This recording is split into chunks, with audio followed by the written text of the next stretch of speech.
আসসালামু আলাইকুম। ভিডিওটা সর্বোচ্চ শেয়ারের আহ্বান জানাচ্ছি, বিশেষ করে যারা আমার বাংলাদেশের ভাইরা এই মুহূর্তে ইরানে অবস্থানরত আছেন। দেখেন, জীবনের চেয়ে টাকা বেশি জরুরি না। আপনি বাইচা থাকলে সেই টাকা আপনি খরচ করবেন, কিন্তু যদি আপনি মরেই যান তাহলে এই টাকা কি কাজে লাগবে?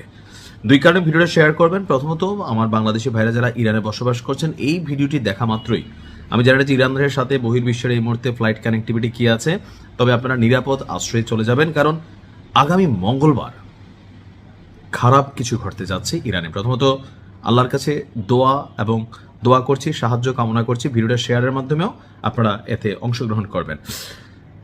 ইরানকে কোনোভাবেই যেন পরাস্ত করা যাচ্ছে না। ভয়, ভীতি, হুমকি ধামকি, ছোটখাটো ট্রেইলার, বড় অভিযান, কোনোভাবেই ইরানকে দমানো যাচ্ছে না।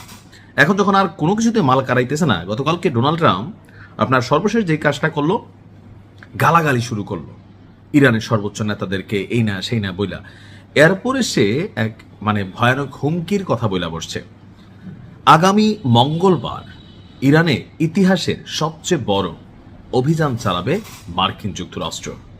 প্রেসিডেন্ট ডোনাল্ড ট্রাম্প বলছে মঙ্গলবার হবে ইরানের শেষ দিন, কারণ ওই দিন ইরানের সবকিছু গুড়িয়ে এক করে দেওয়া হবে। অর্থাৎ এতদিন যাবৎ বিচ্ছিন্ন যে অভিযানগুলো চালানো হয়েছিল ইসরায়েলের মাধ্যমে খণ্ড খণ্ড, এখন একযোগে মার্কিন যুক্তরাষ্ট্র এই অভিযানে অংশগ্রহণ করতে যাচ্ছে। আর আগামী মঙ্গলবার একদিনে সবকিছু করা হবে। এখন কেন মঙ্গলবারকে বেছে নেওয়া হলো? কারণ ইরানকে 48 ঘন্টার একটা আলটিমেটাম দিছিল যুদ্ধবিরতির, তো ইরান এটাতে রাজি হয় নাই। এটা বক্তব্য কি, যুদ্ধবিরতি আবার কি, যুদ্ধ হলে কন্টিনিউ হোক, আর থামলে একবারে থেমে যাক। তো এখন যখন এটাতে রাজি হয় নাই, ট্রাম্পের যে ট্রুথ সোশ্যাল মিডিয়া আছে সেইখানে সে লিখেছে মঙ্গলবার হবে ইরানের জন্য সর্বশেষ দিন। কেন? মঙ্গলবারে ইরানের বিদ্যুৎ কেন্দ্র আর সেতু দিবস সবকিছু গুড়িয়ে এক করে দেওয়া হবে। অর্থাৎ ইরানের রাজধানীর সাথে যতগুলো কানেক্টিভ বড় বড় ব্রিজ আছে, সেতু আছে, সবকিছু ধ্বংস করে দেওয়া হবে। ইতিমধ্যে ইরানের সর্ববৃহৎ সেতুকে গুড়িয়ে দিয়েছে মার্কিন যুক্তরাষ্ট্র। এখান থেকেই একটা ভয় তৈরির চেষ্টা করছে। এর পাশাপাশি বিদ্যুৎ খাত, অর্থাৎ একটা দেশের এই মুহূর্তে ধরেন বাংলাদেশে যে লোডশেডিং হচ্ছে, আমরা কি পরিমাণ ডিস্টারবেন্স ফিল করতেছি, তাই না? তো এরকম যে বিষয়গুলো আছে বিদ্যুতের সাথে কানেক্টেড, সো বিদ্যুৎকে যদি হাত দেয় তাহলে পুরো সিস্টেম হ্যাং হবে।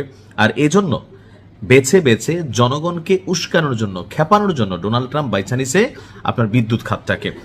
নিখোঁজ মার্কিন পাইলটকে উদ্ধারে আমেরিকার বিশেষ অভিযানকে ঘিরে যে পাল্টাপাল্টি অবস্থান তৈরি হয়েছে, যারা সেই ক্রুকে উদ্ধার করতে গেছে তারাও বাটে পড়ছে, তাদের হেলিকপ্টার ধ্বংস হয়েছে। আর এই ঘটনাকে কেন্দ্র করে মধ্যপ্রাচ্যের অনেকগুলো জায়গায় ইরান পাল্টা ক্ষেপণাস্ত্র ছড়েছে, এমনকি ইরান কোনোভাবেই আপনার ট্রাম্পের এই অভিযানকে সফল দাবি করতে দেয়নি। তারা বলছে যে এই অভিযানটি ছিল মার্কিন যুক্তরাষ্ট্রের একটা ব্যর্থ অভিযান।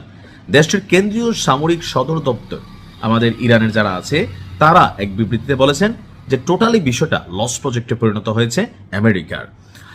আর কি বলা হয় যে ভূপাতিত বিমানের পাইলটকে উদ্ধারে মার্কিন বাহিনী মরিয়া হয়ে প্রচেষ্টা চালিয়েছে, কিন্তু আল্লাহর অশেষ কৃপায় ইরানি বাহিনীর প্রচেষ্টায় তা ব্যর্থ হয়েছে। অর্থাৎ সবকিছু মিলে ডোনাল্ড ট্রাম্প একটা মাইন্ডকার জিপে পড়ে গেছে। এখন এখান থেকে বের হইতে হলে তাকে কিছু অ্যাকশনে যাইতে হবে, আর সেই অ্যাকশনের জন্য সে বিশেষ করে এই দিনটা বাইছা নিছে যে একটা মঙ্গলবার ইতিহাসের সেরা অভিযান হবে। তবে চালাইতেও পারে। আল্লাহ ইরানকে হেফাজত করুক। আসসালামু আলাইকুম।